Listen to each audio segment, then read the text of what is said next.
하나님이 아브라함에게 약속하신 때가 가까움에 이스라엘 백성이 애굽에서 번성하여 많아졌더니 요셉을 알지 못하는 새 임금이 애굽 왕위에 오르매 그가 우리 족속에게 교활한 방법을 써서 조상들을 괴롭게 하여 그 어린아이들을 내버려 살지 못하게 하려 할세. 그때에 모세가 낳는데 하나님 보시기에 아름다운지라 그의 아버지의 집에서 3달 동안 길리더니 버려진 후에 바로의 딸이 그를 데려다가 자기 아들로 기르매 모세가 애굽 사람이 모든 지혜를 배워 그의 말과 하는 일들이 능하더라. 나이가 40이 되매 그 형제 이스라엘 자손을 돌볼 생각이 나더니 한 사람이 원통한 일을 당함을 보고 보호하여 압제받는 자를 위하여 원수를 갚아 애굽 사람을 쳐 죽이니라. 그는 그의 형제들이 하나님께서 자기의 손을 통하여 구원해 주시는 것을 깨달으리라고 생각하였으나 그들이 깨닫지 못하였더라. 이튿날 이스라엘 사람끼리 싸울 때에 모세가 와서 화해시키려 하여 이르되 너희는 형제인데 어찌 서로 해치느냐 하니 그 동물을 해치는 사람이 모세를 밀어뜨려 이르되 누가 너를 관리와 재판장으로 우리 위에 세웠느냐. 내가 어제는 애굽 사람을 죽임과 같이 또 나를 죽이려느냐 하니 모세가 이 말 때문에 도주하여 미디안 땅에서 나그네 되어 거기서 아들 둘을 낳으니라. 40년이 참에 전사가 시내산 광야 가시나무 떨기 불꽃 가운데서 그에게 보이거늘 모세가 그 광경을 보고 놀랍게 여겨 알아보려고 가까이 가니 주의 소리가 있어. 나는 내 조상의 하나님 즉 아브라함과 이삭과 야곱의 하나님이라 하신대 모세가 무서워 감히 바라보지 못하더라. 주께서 이르시되 내 발에 신을 벗으라. 내가 서 있는 곳은 거룩한 땅이니라. 내 백성이 애굽에서 괴로움 받음을 내가 확실히 보고 그 탄식하는 소리를 듣고 그들을 구원하려고 내려왔노니 이제 내가 너를 애굽으로 보내리라 하시니라. 그들의 말이 누가 너를 관리와 재판장으로 세웠느냐 하며 거절하던 그 모세를 하나님은 가시나무 떨기 가운데서 보이던 천사의 손으로 관리와 속량하는 자로서 보내셨으니 이 사람이 백성을 인도하여 나오게 하고 애굽과 홍해와 광야에서 40년간 기사와 표적을 행하였느니라.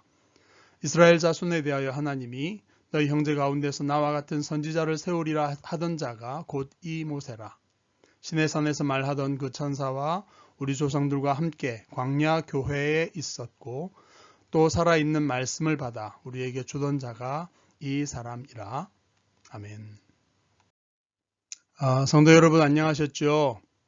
성탄과 연말 가족과 함께 아주 조용하게 잘 보내시리라고 믿습니다.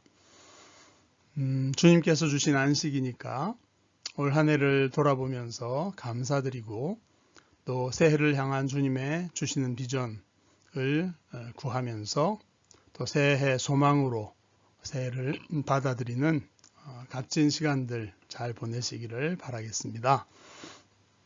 오늘도 함께 하늘 보좌 앞으로 나아가서 예배할 시간 주심을 주님께 감사드리면서 주님께서 진리와 성령으로 충만하게 우리 모두를 충만하게 해주시기를 간절히 축복합니다. 아멘. 오늘 함께 읽은 하나님의 말씀은 스데반이 산헤드린 공회에서 설교한 내용을 누가가 길게 인용하고 있는 그런 본문, 좀 특별한 본문이라고 할 수 있겠습니다. 성경이 이렇게 길게 기록하고 있는 데는 스데반의 설교를 그만큼 중요한 의미가 있겠죠.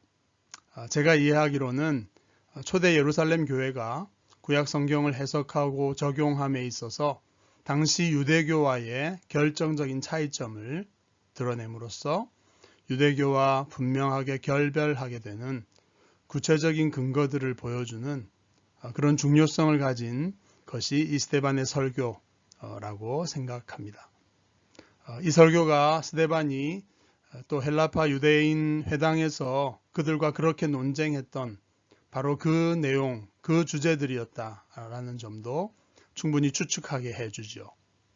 당시 유대교는 성전 제사와 율법 준수라고 하는 두 가지 축, 거기에 궁극적인 가치를 부여하고 있었죠.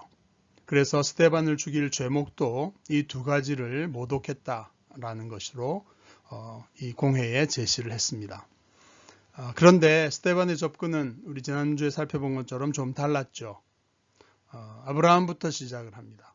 하나님께서 아브라함을 통해 이스라엘 민족을 택하신 더 큰 목적, 더 큰 청사진을 밝히고 싶었던 거죠. 이것은 자기 민족만 위한 것이 아니라 열방을 구원하기 위한 하나님의 큰 계획이었다. 이것을 아브라함부터 얘기하고 있는 것입니다.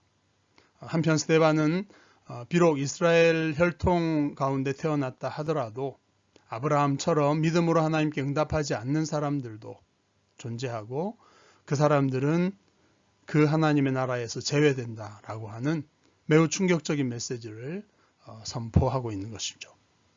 그는 아브라함을 부르신 소명의 성취를 요셉과 모세 그리고 예수님이라고 하는 이 세 인물로 요약해서 구약을 설명해 주고 있습니다. 오늘은 그 중에 모세라고 하는 인물에 대한 설교 부분을 살펴봅니다. 이제 함께 살펴볼까요? 첫 번째, 모세의 출생과 헌신 그리고 자기 민족으로부터 거절받은 그 사실을 17에서 29절까지 보여주고 있는 부분입니다. 17절은 하나님께서 아브라함에게 약속하신 때가 가까웠을 때에 모세라는 아기가 태어났음을 밝혀줍니다. 그것은 우리 6절 앞에 6절에서 언급된 대로 나그네로서 종노릇하는 400년의 기한이 있을 것인데 그 기한이 다 찼음을 의미합니다. 우리가 출애굽기를 통해서 잘 아는 것처럼 모세는 생후 3개월에 나일강에 버려졌죠. 그리고 어찌저찌 해서 공주의 양자가 되었고 애굽의 모든 지혜를 배우면서 성장합니다. 하지만 그의 친모가 유모 노릇을 하면서 자기 민족의 정체성과 사명에 눈뜨게 되죠. 그는 결국 히브리서의 표현에 의하면 장성해서 바로의 공주의 아들이라 칭함받기를 거절하고 도리어 하나님의 백성과 함께 고난받기를 더 좋아하는 결정을 하였습니다. 그래서 나이 40이 되었을 때 모세는 압제당하는 자기 민족을 구원하기 위해서 애굽 사람을 쳐 죽이는 그런 결단, 그런 행동을 하게 됩니다. 그러나 그의 동족들은 모세를 통한 하나님의 구원을 깨닫지 못하고 누가 너를 관리와 재판장을 우리 위에 세웠느냐라고 질문하면서 반발하고 이 모세를 거절하였습니다. 결국 모세는 도주해서 미디안 땅에서 나그네가 되어서 40년을 살 수밖에 없게 됩니다. 여기서 우리는 한 가지 질문을 던지게 되죠. 모세가 애굽 사람을 죽인 것이 하나님이 그를 통해 구원을 시작하신 게 맞나? 아니면 모세가 자의적으로 행한 그의 인간적인 노력이었는가? 이런 질문입니다. 스데반은 하나님이 모세를 세워서 일하셨다라고 이해하고 있는 것처럼 보입니다. 이것은 요셉에게 꿈을 주셨고 또 지도자로 그를 세우셨던 분이 하나님이셨다라는 사실, 지난주에 살펴봤던 점과 또 맥을 같이 하고 있는 그런 부분이라고 할 수 있습니다. 형들이 이것을 시기하고 싫어해서 거부한 것, 그것처럼 모세 당시의 히브리인들도 모세의 권위를 부인하면서 그가 지도자됨을 거절했다 하는 것을 연결하고 있는 것입니다. 그리고 그것은 예수님을 향해서도 내가 무슨 권위로 이런 일을 하느냐 이렇게 질문했던 유대교 지도자들의 반응과 일치되게 연결되고 있죠. 출애굽기 본문에는 그 자세한 내막이 기록되어 있지 않기 때문에 그 여부를 판단하기가 어렵습니다.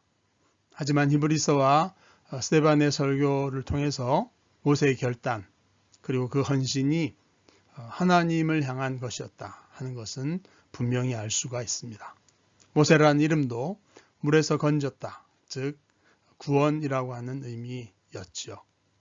이런 믿음의 결단을 하였지만 이것도 모든 사람들이 인정하고 환영하는 것은 아니었다라는 점을 보게 되고 또 그것이 참 안타까운 점이라고 할 수 있습니다.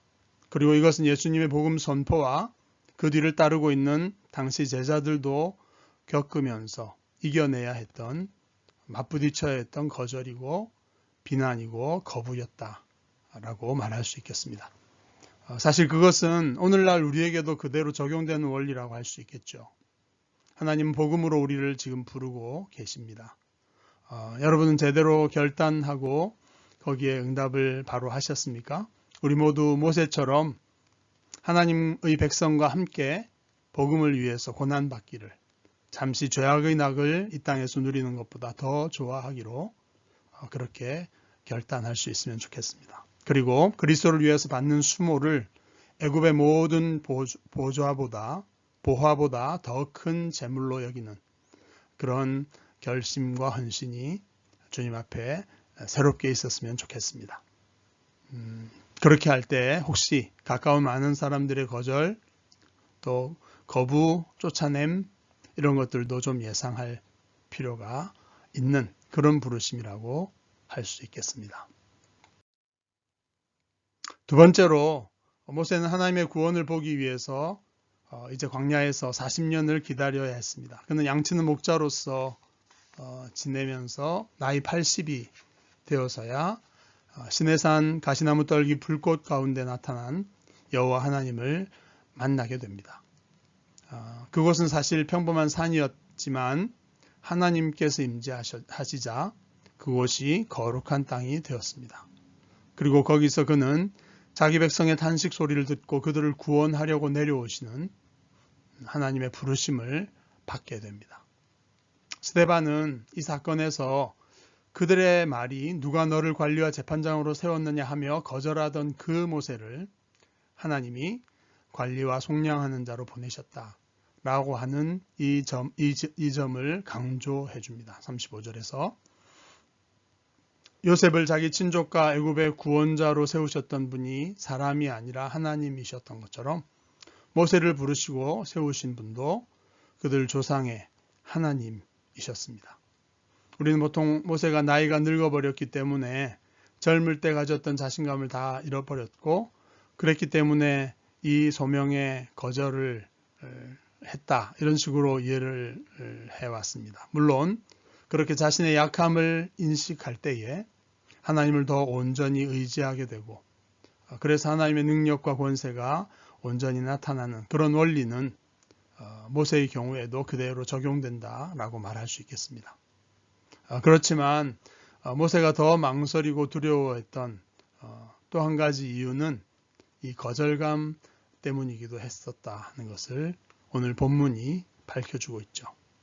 자기 동족이 그 권위를 부정하고 거부했다는 그 40년 전의 그 사실, 큰 상처와 또 자신의 무력감으로 좌절감으로 80세 노인이었던 모세에게 남아 있었던 것 같습니다. 하지만 구원자는 어떤 사람이 아니라 하나님이시죠. 아무리 우리 자신이 무력하고 만인이 거절하기 때문에 자기 정체감이 제로로 떨어져 있다 하더라도 하나님께서 찾아오시고 하나님께서 그를 구원의 통로로 세우셔서 그를 사용하신다면 놀라운 구원의 능력이 그를 통해 나타나게 된다는 사실입니다. 이것은 모세의 사역 가운데서 분명하게 증명되었죠.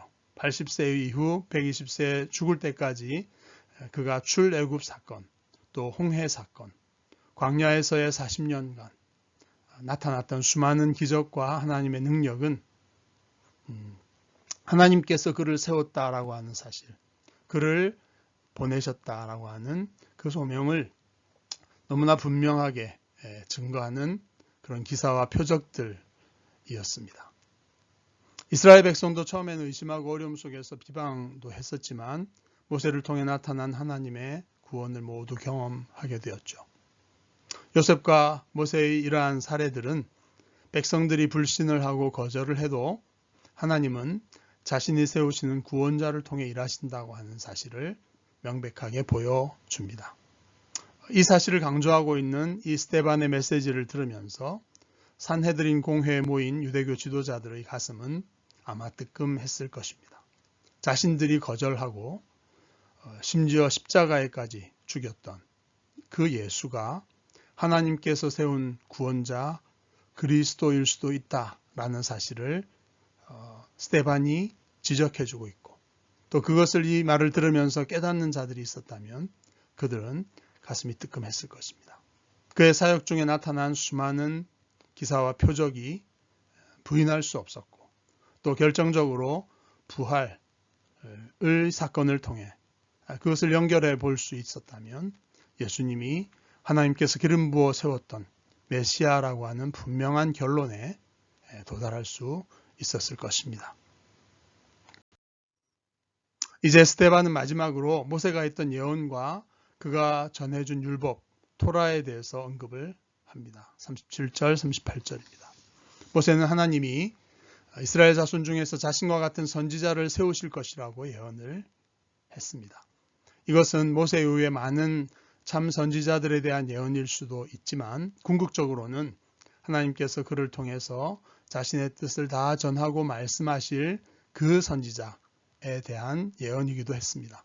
그래서 당시 유대교회에서는 그 선지자가 메시아라고 그렇게 믿고 기다리고 있었습니다. 스데반은 그분이 바로 예수라고 말하고 있는 겁니다.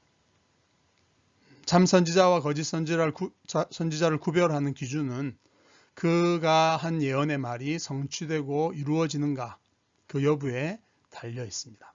그런데 예수님이야말로 말씀하신 그대로 능력과 성취가 수도 없이 그의 생애 가운데 나타났었고 무엇보다도 3일 만에 부활하심으로써 요나의 표적처럼 자신의 예언을 온전히 성취하셨습니다.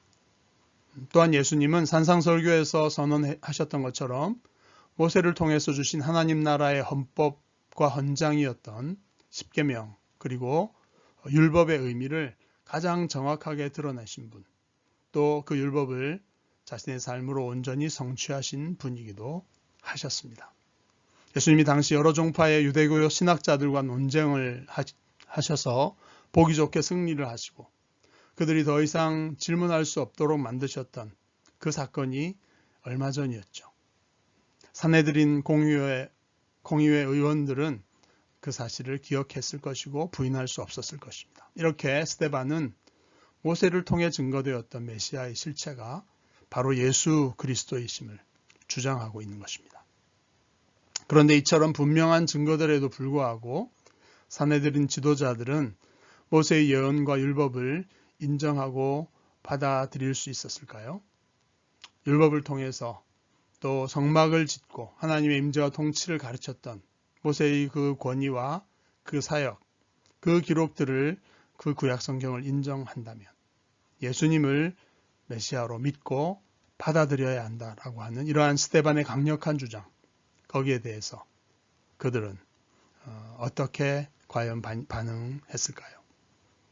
그것은 다음 주일 설교에서 함께 확인해 보도록 그렇게 하겠습니다.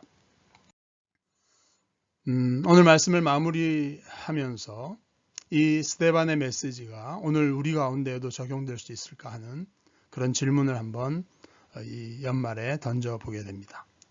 요셉과 모세로 예표된 예수님에 대한 사람들의 거절, 하지만 하나님이 세우시고 그와 함께 하시며 구원을 이루어 가시는 일은 예수님과 유대교의 대립 이후에 오늘날에도 하나의 원리처럼 그대로 나타난다고 저는 생각합니다. 하나님은 지금도 당신의 사람들을 부르고 세우셔서 구원을 열방 가운데 이루어 가신다고 믿습니다. 에베소서에 따르면 주님께서는 사도와 선지자, 복음 전도자, 목사와 교사 등 많은 말씀의 사역자들을 부르시고 세우셔서 그들을 통해서 복음을 전하시며 교회를 세워가십니다. 오늘날 수많은 교회들이 이 땅에 있지만 그 중에 하나님께서 신구약의 말씀과 성령님의 역사를 통해서 생생하게 임재하고 일하고 계시는 그런 것이 나타나는 교회들도 있고요. 또 별로 그렇지 못한 교회들도 사실 많이 있습니다. 저는 지난 3월 코비드-19 사태 이후에 주신 안식년과 같은 기간들을 지내면서 이 한 가지 질문을 갖고서 하나님 앞에서 모세처럼 지금까지 씨름을 하고 있습니다. 과연 나는 하나님께서 부르시고 세워서 소명을 주신 그 사역자가 맞는가? 그렇다면 이 땅에서 내가 감당할 사역의 비전, 또 구체적인 그 내용은 무엇이어야 할 것인가? 나를 통해서 전하는 말씀에 하나님께서 역사하시며 하나님께서 일하고 계시다고 하는 분명한 표적들, 그런 일들이 과연 나타날 것인가? 나타나고 있고 또 장차 그 기사와 표적들 같은 것이 나타날 것인가?